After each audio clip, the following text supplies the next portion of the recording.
Welcome to the Ganesh ಟರೇಶ್. ಇವತ್ತಿನ review match ಬಂದ್ಬಿಟ್ಟು RCB ವರ್ಸಸ್ ಪಂಜಾಬು. ಮತ್ತು ಮೇನ್ ಗುರು ಇಲ್ಲಿ ಪಂಜಾಬ್ ಟಾಸ್ ಗೆದ್ಬಿಟ್ಟು ಮ್ಯಾಚ್ ಗೆಲ್ಲಿಲ್ಲ. ಇವರು ಮೇನ್ ಗುರು ಇಲ್ಲಿ ವಿರಾಟ್ ಕೊಹ್ಲಿ ಆಗಲಿ, ರಜತ್ ಪಟಿದಾರ್ ಆಗಲಿ, ಗ್ರೀನ್ ಆಗಲಿ ಒಳ್ಳೆ ಮ್ಯಾಚ್ನ ಆಡಿಕೊಟ್ರು ಅನ್ಬೋದು. ಡೂಪ್ಲೆಸ್ ಬೇಗನೆ ಔಟಾದ್ರು. ಮೇನ್ ಇಲ್ಲಿ ವಿರಾಟ್ ಕೊಹ್ಲಿಯಿಂದನೇ ಮ್ಯಾಚ್ನ ಗೆದ್ದರು ಅನ್ಬೋದು. ವಿರಾಟ್ ಕೊಹ್ಲಿ ಅವರು 100 ಮಿಸ್ ಮಾಡಿಕೊಂಡು 92 ರನ್ ಹೊಡೆದ್ರು, ಹಾಫ್ ಸೆಂಚುರಿ ಹೊಡೆದ್ರು. ಒಟ್ನಲ್ಲಿ ಮ್ಯಾಚ್ ಒಂದು ಲೆವೆಲಾಗಿ ಗೆದ್ದರು ಅನ್ಬೋದ್ರಲ್ಲಿ.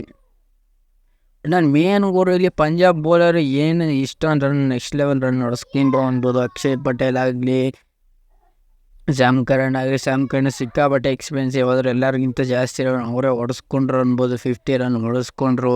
ಒಟ್ನಲ್ಲಿ ಎಲ್ಲರೂ ರಾಹುಲ್ ಚಾಹಲ್ ಆಗಲಿ, ಅಕ್ಷಯ್ ಪಟೇಲ್ ಆಗಲಿ, ರೇಜ್ ಸಿಂಗ್ ಆಗಲಿ ಎಲ್ಲರೂ ಆಲ್ಮೋಸ್ಟು ಸಿಕ್ಕಾಪಟ್ಟೆ ಎಕ್ಸ್ಪೆನ್ಸಿವ್ ಆದರು ಅನ್ಬೋದು. ನನ್ನ ಪ್ರಕಾರ ಇಲ್ಲಿ ಪವರ್ ಪ್ಲೇ ಒಂದು ವಿಕೆಟ್ ತೆಗೆದ್ರು. ಡೂಪ್ಲೆಸ್ ಬೇಗನೆ ಆಡೋಕ್ಕೆ ಹೋಗಿ ಔಟ್ ಆದರೆ, ವಿಲಿಯಮ್ಸನ್ ಬೇಗನೆ ಔಟ್ ಆದರು. ಪವರ್ ಪ್ಲೇಲಿ ಆಲ್ಮೋಸ್ಟ್ 2 ವಿಕೆಟ್ ತೆಗೆದಿದ್ರು. ಪವರ್ ಪ್ಲೇ ಆಲ್ಮೋಸ್ಟ್ 50 ರನ್ ಬಂದಿದ್ರು. ಪವರ್ ಪ್ಲೇ ಮುಗಿದ್ಮೇಲೆ ನೆಕ್ಸ್ಟ್ ಲೆವೆಲ್ ಆಟನ ಆಡಿದ್ರು ಅನ್ಬೋದು. ವಿರಾಟ್ ಕೊಹ್ಲಿ ಆಗಲಿ, ರಜತ್ ಪಟಿದಾರ್ ಆಗಲಿ ಅವರಿಬ್ಬರು ಪಂಜಾಬ್ ಬೌಲರ್ನ ನೆಕ್ಸ್ಟ್ ಲೆವೆಲಿಗೆ ತೊಗೊಂಡೋಗಿ ಹೆಚ್ಚು ಕೆಡಿದ್ರು ಅನ್ಬೋದು. ಒಟ್ಟಿನಲ್ಲಿ ಏನಿಲ್ಲದಕ್ಕೂ ಒಟ್ಟಿನಲ್ಲಿ RCB ಹೆಂಗೆ ಅಂದರೆ ಫಸ್ಟ್ ಹಾಫಲ್ಲಿ ಎಲ್ಲ ಬಂದಿದ್ರೆ ಒಂದು ಚಾನ್ಸ್ ಇರ್ತಿತ್ತು. ಈಗ ಸೆಕೆಂಡ್ ಹಾಫಲ್ಲಿ ಎಲ್ಲ ಮ್ಯಾಚ್ನ ಗೆದ್ದರು. ಕ್ವಾಲಿಫೈ ಆಗೋದು ನನ್ನ ಪ್ರಕಾರ ಒಂದು ಲೆವೆಲಿಗೆ ಕಷ್ಟನೇ ಅನ್ಬೋದು. ಒಟ್ಟಿನಲ್ಲಿ ಮೇನ್ ಗುರು ಈ ಮ್ಯಾಚ್ ಚೇಂಜ್ ಆಗಿದೆ ನನ್ನ ಪ್ರಕಾರ. ಇಲ್ಲಿ ವಿರಾಟ್ ಕೊಹ್ಲಿ ಲಾಸ್ಟ್ವರೆಗೂ ಇದರೆಲ್ಲ ಮ್ಯಾಚ್ ಅಲ್ಲಿವರೆಗೂ ಚೆನ್ನಾಗಿತ್ತು ಅನ್ಬೋದು. ಒಟ್ಟಿನಲ್ಲಿ DK ಬಂದ್ಬಿಟ್ಟು ಮ್ಯಾಚ್ನ ಕೆಮ್ಮೆ ಇನ್ನಿಂಗ್ಸ್ ಆಡಿದ್ರು ಅನ್ಬೋದು. ನನ್ನ ಪ್ರಕಾರ ಇಲ್ಲಿ DK 18 ರನ್ ಇತ್ತಲ್ಲ, ಅದು ಕ್ರೂಷಿಯಲ್ ರನ್ ಆಯಿತು ಅನ್ಬೋದು. ನನ್ನ ಪ್ರಕಾರ 46 ಆಗಲಿ 55 ಆಗಲಿ ಅದೆಲ್ಲ ಹೊಡೆದಿದ್ದಕ್ಕೆ ಮ್ಯಾಚ್ ಗೆಲ್ಲಕ್ಕಾಯ್ತು ಅನ್ಬೋದು. ಒಟ್ಟಿನಲ್ಲಿ ಮೇನ್ ಗುರು ಇಲ್ಲಿ ವಿರಾಟ್ ಕೊಹ್ಲಿ ಲಾಸ್ಟ್ವರೆಗೂ ಮ್ಯಾಚ್ನ ತಗೊಬಂದಿದೆ ಅವರೇ, ಅನ್ಬೋದು ನನ್ನ ಪ್ರಕಾರ. ಇಲ್ಲಿ ಏನಾದ್ರು ವಿರಾಟ್ ಕೊಹ್ಲಿ ಔಟ್ ಆಗಿದೆ ನನ್ನ ಪ್ರಕಾರ ಇಲ್ಲಿ ಮ್ಯಾಚ್ ಗೆಲ್ಲೋದು ಕಷ್ಟ ಆಯ್ತಿತ್ತು ಅನ್ಬೋದು ನನ್ನ ಪ್ರಕಾರ ಹೇಳೋದಾದ್ರೆ. ಇಲ್ಲಿ ಮೇನ್ ಗುರು ಇಲ್ಲಿ ವಿರಾಟ್ ಕೊಹ್ಲಿ ಎಲ್ಲರಿಗಿಂತ ಅಗ್ರೆಸಿವ್, ಎಲ್ಲ ಓವರಲ್ಲೂ ಪ್ರತಿಯೊಂದು ಓವರಲ್ಲೂ 6 ಓವರ್ ಹೊಡೆದಿದೆ ಅವರು ಅನ್ಬೋದು ಅಲ್ಲಿ ಹೇಳೋದಾದ್ರೆ. ಇಲ್ಲಿ ಒಟ್ಟಿನಲ್ಲಿ ರಜತ್ ಪಟಿದಾರ್ ಹಾಫ್ ಸೆಂಚುರಿ ಮಾಡಿದ್ರು, ಗ್ರೀನು ಮಿಸ್ ಮಾಡಿಕೊಂಡ್ರು ಅನ್ಬೋದು. ಒಟ್ಟಿನಲ್ಲಿ ಗ್ರೀನಿಂದ ಅಂತ ಹೇಳ್ಕೊಳ್ಳೋ ಬ್ಯಾಟಿಂಗ್ ಹೋದ ಮ್ಯಾಚಲ್ಲಿ ಬಂದಿದ್ದೀರ ಅಂದರೆ ಈ ಮ್ಯಾಚಲ್ಲಿ 46 ರನ್ ಹೊಡೆದ್ರು ಅನ್ಬೋದು. ಒಟ್ಟಿನಲ್ಲಿ DKನೇ ಅಗ್ರೆಸಿವ್ ಆಗಿ ಆಡಿದ್ದು ಅನ್ಬೋದು ನನ್ನ ಪ್ರಕಾರ ಇಲ್ಲಿ. ನನ್ನ ಮೇನ್ ಗುರು ಇಲ್ಲಿ 15ನೇ ಓವರಿಂದ ಮ್ಯಾಚ್ ಚೇಂಜ್ ಆಯಿತು ಅನ್ಬೋದು. 15ನೇ ಓವರಿಂದ ಮ್ಯಾಚ್ ಚೇಂಜ್ ಆಗಿರೋ ಲಾಸ್ಟ್ ಓವರ್ವರೆಗೂ ಇವ್ರ ಕೈಲೇ ಹಿಡ್ಕೊಂಡಿದ್ರು ಅನ್ಬೋದು ನನ್ನ ಪ್ರಕಾರ ಮ್ಯಾಚ್ನ. ಒಟ್ಟಿನಲ್ಲಿ ಇವರು ಬೌಲಿಂಗ್ ಅಂತ ಹೇಳ್ಕೊಳ್ಳೋ ಬೌಲಿಂಗ್ ಯಾರು ಮಾಡಲಿ ಅನ್ಬೋದು. ಅಕ್ಷಯ್ ಪಟೇಲು ವಿಕೆಟ್ಗಳು ತೆಗೆದ್ರು, ಹಂಗೆ ರನ್ನ ಹೊಡ್ಸ್ಕೊಂಡ್ರು ಅನ್ಬೋದು. ಕ್ರೂಷಿಯಲ್ ವಿಕೆಟ್ ಮಾಡಿಕೊಂಡ್ರು ಪಂಜಾಬ್ ಅವರು ಅಂತ ಹೇಳ್ಕೊಳ್ಳೋ ವಿಕೆಟ್ನ ತೆಗೆದ್ರು. ಒಟ್ಟಿನಲ್ಲಿ ಸಿಕ್ಕಾಪಟ್ಟೆ ಎಕ್ಸ್ಪೆನ್ಸಿವ್ ಆದರು. 220 ಹೊಡಿತಾರೆ ಅಂದ್ಕೊಂಡೆ, 240 ಹೋಗ್ಬಿಡುತ್ತೆ ಅನ್ಬೋದು ನನ್ನ ಪ್ರಕಾರ. ಇಲ್ಲಿ DKಗಾಗಲಿ, ಗ್ರೀನ್ಗಾಗಲಿ, ರಜತ್ ಪಟಿದಾರ್ ಆಗಲಿ, ನನ್ನ ಪ್ರಕಾರ ಇಲ್ಲಿ ರಜತ್ ಪಟಿದಾರ್ ವಿರಾಟ್ ಕೊಹ್ಲಿ ಒಳ್ಳೆ ಪಾರ್ಟ್ನರ್ಶಿಪ್ ಮಾಡಿದ್ರು. ಆಮೇಲೆ ರಜತ್ ಪಟಿದಾರ್ ಔಟ್ ಆದರು. ಆಮೇಲೆ ವಿರಾಟ್ ಕೊಹ್ಲಿ, ಗ್ರೀನ್ ಅವರು ಒಳ್ಳೆ ಪಾರ್ಟ್ನರ್ಶಿಪ್ ಮಾಡಿದ್ರು. ಇಲ್ಲಿ ಸಿಕ್ಕಾಪಟ್ಟೆ ಪಾರ್ಟ್ನರ್ಶಿಪ್ ಆಯಿತು ಗುರು, ಅದರಿಂದನೇ ರನ್ ಇಲ್ಲಿವರೆಗೂ ಬರೋಕ್ಕಾಯ್ತು ಅನ್ಬೋದು. ಒಟ್ಟಿನಲ್ಲಿ ನನ್ನ ಪ್ರಕಾರ ಇಲ್ಲಿ ವಿಲಿಯಮ್ಸನ್ ಏನಾದ್ರು ಇದ್ದಿದ್ರೆ ಇನ್ನೂ ಜಾಸ್ತಿ ರನ್ ಆಯ್ತಿತ್ತೇನೋ ನನ್ನ ಪ್ರಕಾರ. ಇಲ್ಲಿ ಅವ್ರ ವಿಕೆಟ್ನ ಅಕ್ಷಯ್ ಪಟೇಲ್ ಅವರು ತೆಗೆದ್ರು. ಆಮೇಲೆ ಮೇನ್ ಗುರು ಇಲ್ಲಿ ವಿರಾಟ್ ಕೊಹ್ಲಿ ಅವರು 100ನ ಮಿಸ್ ಮಾಡಿಕೊಂಡ್ರು ಅನ್ಬೋದು ಹೇಳೋದಾದರೆ. ಒಟ್ಟಿನಲ್ಲಿ 100 ಮಿಸ್ ಆದರೆ ಏನು ತಲೆನೋವಿಲ್ಲ. ಒಟ್ಟಿನಲ್ಲಿ 241 ಹೊಡೆದ್ರು, 7 ವಿಕೆಟ್ ಕಳ್ಕೊಂಡು. ಒಟ್ಟಿನಲ್ಲಿ 241 ಚೇಸ್ ಮಾಡೋಕ್ಕೆ ಬಂದವರು ಅಂಥ ಸ್ಟಾರ್ಟ್ ಏನು ಸಿಗಲಿಲ್ಲ ಅನ್ಬೋದು ನನ್ನ ಪ್ರಕಾರ ಹೇಳೋದಾದರೆ. ಒಟ್ಟಿನಲ್ಲಿ ಜಾನಿ ಬೇಸ್ಟೋ ಆಗಲಿ, ಶಶಾಂಕ್ ಸಿಂಗ್ ಆಗಲಿ, ಮೇನ್ ಇಲ್ಲಿ ಜಾನಿ ಬೇಸ್ಟೋ, ಶಶಾಂಕ್ ಸಿಂಗ್, ಹರ್ಷದ್ ಸಿಂಗು, ಇವ್ರು 3 ಜನ ಕ್ರೂಷಿಯಲ್ ಅನ್ಬೋದು. ಈ 3 ಜನನ ಬೇಗನೆ ಔಟ್ ಮಾಡಿದ್ರು ಅನ್ಬೋದು. ಒಟ್ಟಿನಲ್ಲಿ ಅದರಿಂದನೇ ಮ್ಯಾಚ್ ಸೋತರು. ಒಟ್ಟಿನಲ್ಲಿ ಇನ್ನು ಬಂದವರೆಲ್ಲ ಮುಖ ಸೋರ್ಕು ಹೋದ್ರು ಅನ್ಬೋದು. ಒಟ್ಟಿನಲ್ಲಿ ಹೇಳೋದಾದರೆ ಇಲ್ಲಿ ಯಾರು ಅಂತ ಹೇಳ್ಕೊಳ್ಳೋರನ್ನು ಯಾರು ಹೊಡೆದಿದ್ದಂದರೆ ನನ್ನ ಪ್ರಕಾರ ಇಲ್ಲಿ ಜಾನಿ ಬೇಸ್ಟೋ ಒಂದು ಲೆವೆಲಾಗಿ ಆಡಿದ್ರು. ಆಮೇಲೆ ಅವರು ಪವರ್ ಪ್ಲೇಯಲ್ಲಿ ಆಲ್ಮೋಸ್ಟ್ ಪವರ್ ಪ್ಲೇಯಲ್ಲಿ ವಿಕೆಟ್ ಹೋಗ್ಬಿಟ್ಟಿತ್ತು ಅನ್ಬೋದು. ಒಟ್ಟಿನಲ್ಲಿ ಪವರ್ ಪ್ಲೇ 2 ವಿಕೆಟ್ ಅದು ತೆಗೆದುಬಿಟ್ಟಿದ್ರು ಗುರು ಇವರು. ಮೇನು ಮೊಹಮ್ಮದ್ ಸಿರಾಜ್ 3 ವಿಕೆಟ್ ತೆಗೆದ್ರು. ಅವರು ಸಿಕ್ಕಾಪಟ್ಟೆ ಎಕ್ಸ್ಪೆನ್ಸಿವ್ ಆದರು. ಲಾಸ್ಟ್ ಅವ್ರಿಗೆ ವಿಕೆಟ್ ತೆಗೆದ್ರು. ಎಷ್ಟೇ ಆಡೋ ಅಷ್ಟೇ ಒಂದು 22 ರನ್ ಹೊಡೆಸ್ಕೊಂಡ್ರು. ಒಟ್ಟಿನಲ್ಲಿ ಮೇನ್ ಗುರಿ ಲಾಕಿ ಓವರ್ ಸೀಸನ್ ಎಲ್ಲ ಮ್ಯಾಚಲ್ಲೂ ಸಿಕ್ಕಾಪಟ್ಟೆ ಎಕ್ಸ್ಪೆನ್ಸಿವ್ ಆದ್ರೂ ವಿಕೆಟ್ ತೆಗಿತಿದ್ರೆ. ಈ ಮ್ಯಾಚಲ್ಲಿ ಎಕ್ಸ್ಪೆನ್ಸಿವ್ ಆದರೂ ವಿಕೆಟ್ ತಗೋರು. ವಿಲ್ ಜಾಕ್ಸ್ ಅಷ್ಟೇ 1 ಓವರ್ ಮಾಡಿದ್ರು.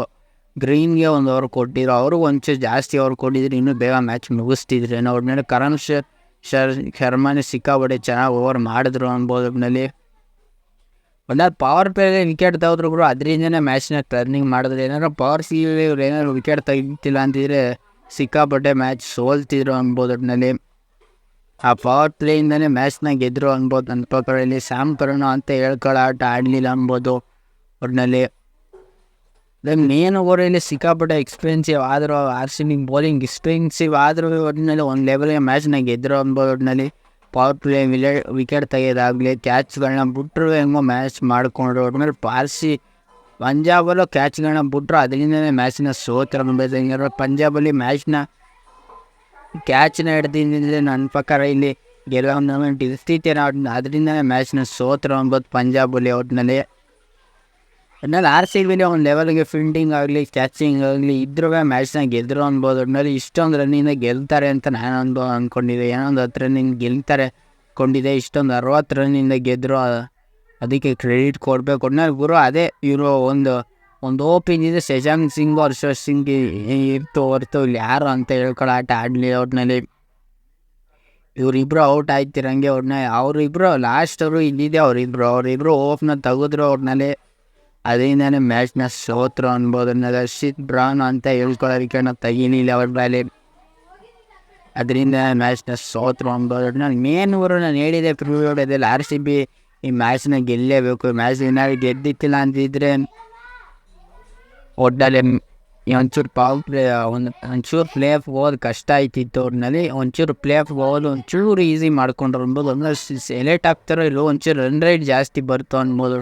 ಒಂದು ಲೆವೆಲ್ಗೆ ರನ್ ರೇಟ್ ಜಾಸ್ತಿ ಬಂತು ಅನ್ಬೋದು ಹೊರತು ಒಟ್ಟಿನಲ್ಲಿ RCB ಪ್ಲೇ ಆಫ್ ಹೋಗ್ತಾರೆ ಅಂತ ಹೇಳೋಕ್ಕಾಗಲ್ಲ. ಒಟ್ಟಿನಲ್ಲಿ RCB ಮ್ಯಾಚ್ನ ಗೆದ್ದರು ಹೊರತು ಪ್ರಿವ್ಯೂಡಲ್ಲಿ ಹೇಳಿದ್ದೆ ನಾನು RCB ಗೆಲ್ತಾರೆ ಅಂತ. ಒಟ್ಟಿನಲ್ಲಿ ಪಂಜಾಬ್ ವರ್ಸಸ್ RCB ಒಟ್ಟಿನಲ್ಲಿ RCB ಅವರು ಗೆದ್ದರು, ಪಂಜಾಬ್ ಅವರು ಸೋದ್ರು. ಇವತ್ತಿನ ಪ್ರಿವ್ಯೂ ಮ್ಯಾಚ್ ಬಂದ್ಬಿಟ್ಟು GT ವರ್ಸಸ್ CSK. GT ಆದ ಹೋಮ್ ಗ್ರೌಂಡಲ್ಲಿ ಇಲ್ಲಿ ಮಿನಿಮಮ್ 180 ಇಲ್ಲ 200 ಹೊಡೆಯೋದು ನನ್ನ ಪ್ರಕಾರ ಇಲ್ಲಿ ಕಷ್ಟ. ಇಲ್ಲಿ ನನ್ನ ಪ್ರಕಾರ ಇಲ್ಲಿ ಟಾಸ್ ಗೆದ್ದರು ಬೌಲಿಂಗ್ ತಗೋತಾರೆ. ಒಟ್ಟಿನಲ್ಲಿ GT 5 ಮ್ಯಾಚಲ್ಲಿ 1 ಮ್ಯಾಚ್ ಗೆದ್ಕೊಬರ್ತಿದ್ದಾರೆ. CSK ಅವರು 5 ಮ್ಯಾಚಲ್ಲಿ 2 ಮ್ಯಾಚ್ನ ಗೆದ್ಕೊಬರ್ತಿದ್ದಾರೆ. ಇಲ್ಲೇ ನಿಮಗೆ ಗೊತ್ತಾಗ್ತಿದ್ದಾರೆ. ಒಟ್ಟಿನಲ್ಲಿ ಈ ಮ್ಯಾಚ್ನ ಒಟ್ಟಿನಲ್ಲಿ GT ಅಷ್ಟು ಈಸಿಗೆ ಬಿಟ್ಕೊಡಲ್ಲ. ಓದ್ಸದಿನೂ ಹೋಮ್ ಗ್ರೌಂಡಲ್ಲಿ RCB ವಿರುದ್ಧ ಇವರು ಅಷ್ಟು ಕಡಿಮೆ ಸ್ಕೋರ್ನ ಒಂಚೂರು ಡಿಫೆಂಡ್ ಮಾಡ್ಕೊಳ್ಳೋ ಮೂಮೆಂಟ್ಗೆ ಬಂದ್ಬಿಟ್ಟಿದ್ರು ಅನ್ಬೋದು. ಒಟ್ಟಿನಲ್ಲಿ ಆ ಮ್ಯಾಚಲ್ಲಿ RCB ಅವ್ರು ಗೆದ್ದಿದ್ರು. ಒಟ್ಟಿನಲ್ಲಿ ಈ ಮ್ಯಾಚಲ್ಲಿ ಒಟ್ಟಿನಲ್ಲಿ CSK ಗೆಲ್ಲಬೇಕು. ಈ ಮ್ಯಾಚು ಒಟ್ಟಿನಲ್ಲಿ CSK ಗೆಲ್ಲಬೇಕು. ಒಟ್ಟಿನಲ್ಲಿ ನಾನು ಮೇನ್ ಗುರು ಇಲ್ಲಿ ಜಡೇಜಾ ಒಟ್ಟಿನಲ್ಲಿ ಚೆನ್ನಾಗಿ ಆಡ್ತವ್ರೆ ಅನ್ಬೋದು. ಆಲ್ರೌಂಡರ್ ಪ್ರದರ್ಶನ ಹೋದ ಮ್ಯಾಚಲ್ಲಿ ಕೊಟ್ಟಿದ್ರು ಅನ್ಬೋದು. ಈ ಮ್ಯಾಚಲ್ಲೂ ಕೊಡಬೇಕು. ಒಟ್ಟಿನಲ್ಲಿ ಗಾಯಕ್ವಾಡ್ ಎಲ್ಲ ಮ್ಯಾಚಲ್ಲೂ ರನ್ನ ಹೊಡ್ಕೊಡ್ತಿದ್ದಾರೆ. ಅದರಿಂದನೇ ಮ್ಯಾಚ್ನ ಗೆಲ್ಲೋ ಮೂಮೆಂಟ್ ಚೇಂಜ್ ಮಾಡ್ತಿದ್ದಾರೆ. ಒಟ್ಟಿನಲ್ಲಿ ಮೇನ್ ಗುರು ಇಲ್ಲಿ GTಲಿ ಸಾಯಿ ಸುದರ್ಶನ್ ಆಗಲಿ ಶುಭ್ಮನ್ ಗಿಲ್ ಔಟ್ ಆಗ್ಬಿಟ್ರೆ ಸಿಕ್ಕಾಬಿಟ್ರೆ ಸ್ಟ್ರಗಲ್ ಪಡೋದು ನಿಜ ಅನ್ಬೋದು. ಒಟ್ಟಿನಲ್ಲಿ ಸಿಕ್ಕಾಬಿಟ್ರೆ ಸ್ಟ್ರಗಲ್ ಪಡೆದವ್ರು ಗುರು GT ಒಟ್ಟಿನಲ್ಲಿ ಅಂತ ಹೇಳ್ಕೊಳ್ಳೋ ಆಟ ಆಡಲ್ಲ. ನನ್ನ ಪ್ರಕಾರ ಇಲ್ಲಿ ಒಂದು ಸೈಡ್ ಮ್ಯಾಚ್ ಆಯ್ತದೆ ಅನ್ಬೋದು. ಒಟ್ಟಿನಲ್ಲಿ GT ಮ್ಯಾಚ್ ಗೆದ್ರೂ ಪ್ಲೇ ಆಫ್ ಹೋಗೋದು 100% ಹೋಗೋಕ್ಕಾಗಲ್ಲ ಅನ್ಬೋದು ನನ್ನ ಪ್ರಕಾರ ಇಲ್ಲಿ ಹೇಳೋದಾದ್ರೆ. ಒಟ್ಟಿನಲ್ಲಿ ಮೇನ್ ಗುರು ಈ ಮ್ಯಾಚ್ನ CSK ಗೆಲ್ಲಬೇಕು. ಒಟ್ಟಿನಲ್ಲಿ CSK ಗೆಲ್ಲಿಲ್ಲ ಅಂದರೆ ಒಂಚೂರು ಕ್ರೂಷಲ್ ಆಗ್ಬೋದು. ಒಟ್ಟಿನಲ್ಲಿ ಈ ಮ್ಯಾಚ್ನ ಗೆಲ್ಲಬೇಕು. ಒಟ್ಟಿನಲ್ಲಿ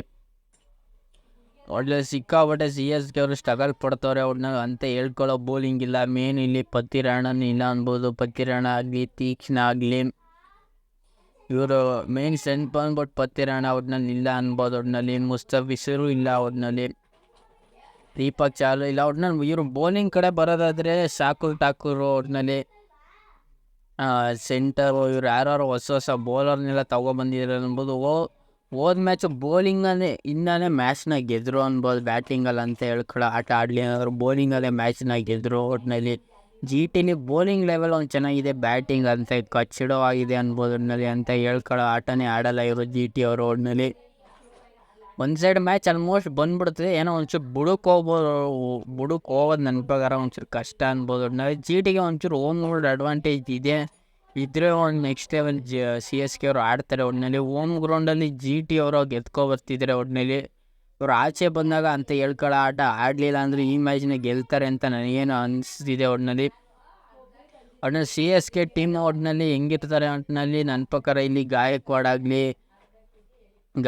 ಆಗಲಿ ಡೈವನ್ ಮಿಚೆಲ್ಸನ್ ಆಗಲಿ ಅಜಿಂಕ್ಯ ರಹಾನೆ ಆಗಲಿ ಒಟ್ಟಿನಲ್ಲಿ ಹಿಂಗಿರ್ತದೆ ಅನ್ಬೋದು ನನ್ನ ಪ್ರಕಾರ. ಇಲ್ಲಿ ಆಲ್ಮೋಸ್ಟ್ ಎಲ್ಲ ಟೀಮು ಚೇಂಜ್ ಆಗಲ್ಲ ಅನ್ಬೋದು. ಒಟ್ಟಿನಲ್ಲಿ ಸೇಮ್ ಇರ್ತದೆ. ಒಟ್ಟಿನಲ್ಲಿ ಸಿ ಎಸ್ ಕೆ ಟೀಮ್ ಒಟ್ಟಿನಲ್ಲಿ ಧೋನಿ ಒಂಚೂರು ಬೇಗ ಬ್ಯಾಟಿಂಗ್ಗೆ ಬರಬೇಕು ಅನ್ಬೇಕು ನನ್ನ ಪ್ರಕಾರ. ಇಲ್ಲಿ ಲೇಟಾಗಿ ಬಂದರೆ ಒಂಚೂರು ಕಷ್ಟ ಆಗುತ್ತೆ. ಒಟ್ಟಿನಲ್ಲಿ ನನ್ನ ಮೇನ್ ಗುರು ಒಂಚೂರು ಧೋನಿ ಬ್ಯಾಟಿಂಗ್ ಬರಬೇಕು ನನ್ನ ಪ್ರಕಾರ ಹೇಳೋದಾದ್ರೆ. ಒಟ್ಟಿನಲ್ಲಿ ಜಿ ಟಿನೇ ಹೇಳೋದಾದರೆ ಕ್ಯಾಪ್ಟನ್ ಆಗಿ ಶುಭ್ಮನ್ ಗಿಲ್ ಇರ್ತಾರೆ, ಡೇವಿಡ್ ಮಿಲ್ಲರು, ರಶೀದ್ ಖಾನ್, ತೆವಾಟಿಯಾ.